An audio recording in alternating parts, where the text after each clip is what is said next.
Alors, moi, je suis nouveau sur YouTube et aujourd'hui, je voulais parler d'un truc que tout le monde prend un peu négativement, la paresse. Je vais plus employer le terme la flemme parce que ça me plaît plus. Voilà, et la flemme en clair, c'est pas bon.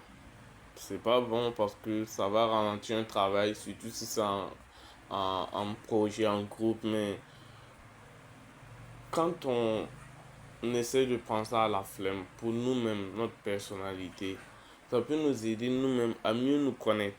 Pas à améliorer notre travail, mais à mieux nous connaître. Et par exemple, on a des activités avec lesquelles on a beau être flemmard comment. Quand on est face à cette activité-là, c'est à quoi que la flemme la disparaît. Et on se met pas totalement à fond. On se met dans le jeu, dans le rôle, et puis on fait l'activité là très bien avec passion. Il y en a, c'est la cuisine. Dès lors qu'il s'agit de cuisiner, la paresse, la fatigue, tout s'envole. Alors que tu peux être réveillé, tu as pris ton petit déjeuner, tu as toute l'énergie du monde.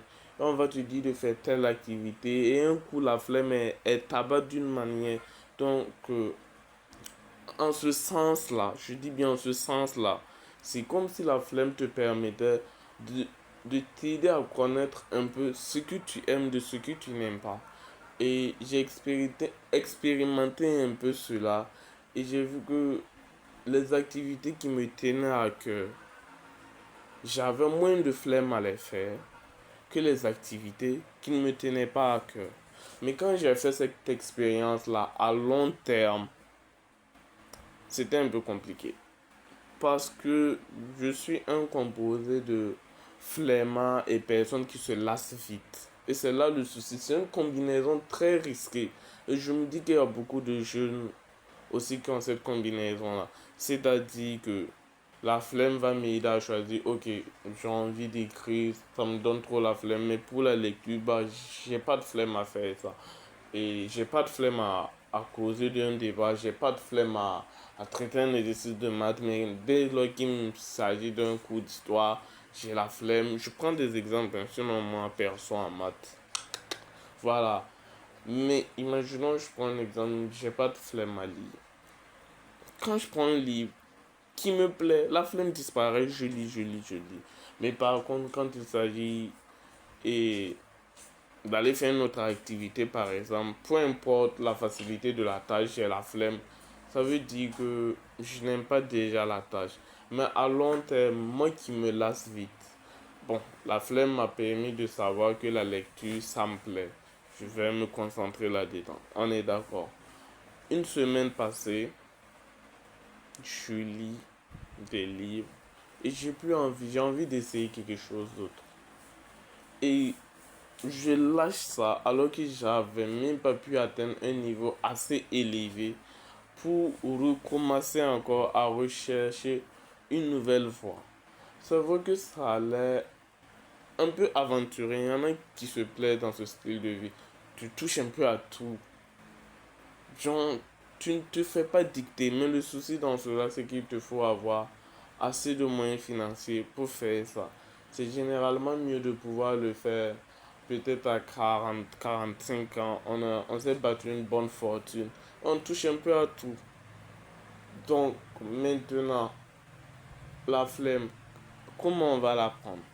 Parce que là, finalement, on fait comment? Moi, je me dis que on doit essayer de gérer avec. Déjà que la flemme t'a permis de trouver ce qui te plaît. Essaye d'avancer là-dedans. Mais comment faire pour ne pas se lasser? Je me suis demandé ça, je me suis assis, je me suis posé la question. Et c'est là que la compétitivité vient. C'est la compétitivité qui peut te permettre de continuer même quand tu es lassé. C'est-à-dire, au départ, la chose, tu n'avais pas la flemme de la faire. Mais par la suite, tu t'es lassé.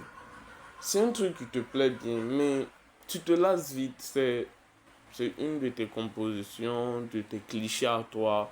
Tu te lasses vite. On ne juge pas. Alors, comment faire pour évoluer dans ce domaine? C'est de chercher de la compétitivité. Et c'est dans ce sens encore que je reviens. C'est un peu, on dit souvent, il faut combattre Tu ne dois combattre que toi-même. Tu dois être en compétition qu'avec toi-même. Ne cherche pas à te comparer aux autres. Mais dans cette situation-là, on a la flemme. Et pas la flemme, on est lassé. On va se comparer avec nous-mêmes comment? Quelque chose, on est lassé. Mais par contre, si on voit un gars qui est dans le domaine que nous pouvons faire sans flemme, que nous aimons, faire un truc au-delà de ce qu'on a pu faire, un truc même que l'on ne pensait pas possible dans ce domaine-là, ça nous remotive, ça nous redonne du carburant et on y va encore. Donc, dans ce côté en même temps, excusez, je vais frôler un peu ce sujet. La compétitivité, la scène là, elle est bonne entre personnes. C'est vrai, dans le dev, personne dit que on ne doit pas se comparer à quelqu'un, on doit toujours être face à soi-même. Mais lorsqu'on est lassé, lorsqu'il n'y a plus rien pour nous motiver à avancer, qu'est-ce qu'on doit faire? On doit essayer de voir les meilleurs, voir comment ils font, se rapprocher d'eux. On a beau dire que l'on on ne doit pas se comparer aux autres, mais pour atteindre un haut niveau, il faut qu'on ait une personne en tête, il faut qu'on ait un niveau, on sait qu'un tel a atteint ce niveau, on va atteindre ce niveau, on va essayer de dépasser ce niveau. On veut être comme un tel. C'est, pour moi, c'est de la compétitivité positive, hein. Par exemple, l'école, tu commences, tu es tellement doué là-dedans parce que tu ne fais rien d'autre de tes journées, tu es juste concentré à l'école. Quand à un moment tu es l'intello de la classe, le premier de classe qui, qui a une moyenne supérieure au deuxième, d'un écart de peut-être un de moyenne ou carrément deux de moyenne, tu te lasses vite, tu t'ennuies. À un moment, on va sentir que tes notes chutent, on va croire que ce sont des problèmes à la maison. Non, c'est juste parce que dans ta combinaison, il y a une combinaison de personnes qui se lassent vite. Il n'y a plus de compétitivité, il n'y a plus rien.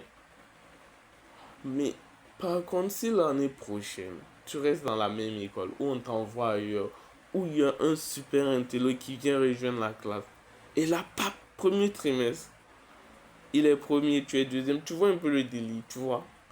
Donc, je me dis que souvent, nos mauvais côtés là, ils peuvent souvent nous aider à mieux nous connaître, pas à mieux travailler, mais à mieux nous connaître. Et c'est dans notre connaissance de nous-mêmes là qu'on va maintenant utiliser ça pour mieux travailler. Je ne vais pas aller dans un domaine où je vais stagner. Pourquoi? Ma vie, et je vais stagner dans ma propre vie. Non, va dans un domaine, tu vois un peu, tu peux pas aller dans un endroit même où ça t'arrange pas, alors que tu sais bien que ta vie, il n'y a pas de rediffusion. Tu dois vivre ta vie comme tu l'entends. Tu dois juste pas vouloir imposer toi ta vision des choses aux autres. Mais ta vision des choses, tu la gardes. Ça encore, c'est un sujet sur lequel on peut encore développer, mais prochainement. Bon, alors je crois que j'ai été un peu long. Je vais m'arrêter là. Et peut-être prochainement, je vais développer peut-être le sujet lassant, le fait de se lasser vite, ou peut-être le fait d'avoir une vision, nos visions, nos pensées, ou un autre. Bon, ça dépendra de vous. Choisissez ce que vous voulez que l'on développe en commentaire.